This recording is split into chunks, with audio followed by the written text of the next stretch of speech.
សួស្តីអ្នកគ្នានេះគឺជាវីដេអូតាំងពីខែ3ដែរខ្ញុំមិននឹងគួរខ្ញុំបានអាំងមឹកអាំងអីចឹងហើយទៅយូរខ្លាំងមែនទែនខ្ញុំអត់សូវខ្វល់ខ្វាយរឿងកាត់តវីដេអូតែពេលនេះខ្ញុំអូសឃើញហើយដើម្បីខ្ញុំចង់ឃ្លីនវីដេអូចាស់ផងអញ្ចឹង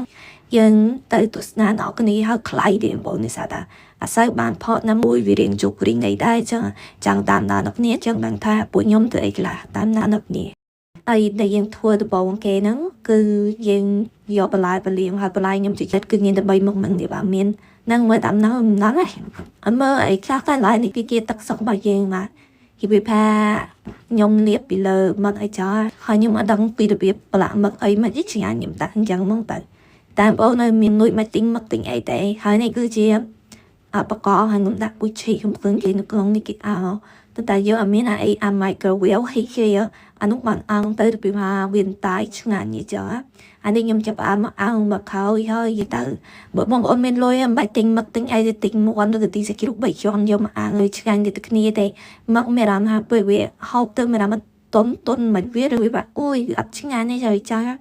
មិនតែយូរកាលខ្ញុំផ្លេចបែបដល់ឆ្ងាញ់នេះកាលខ្ញុំវិញយូរហើយ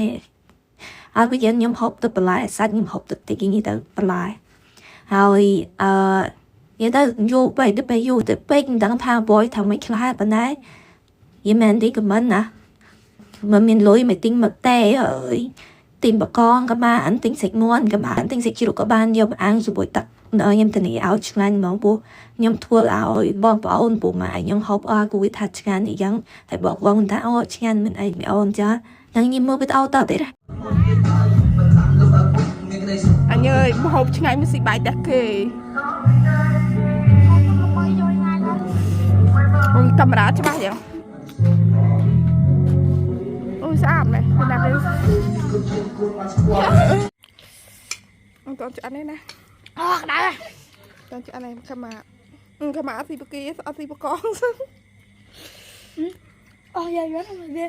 អ្នកមួយនេះបាទឥឡូវថែមហ៊ុនជ្រូកមួយទៀត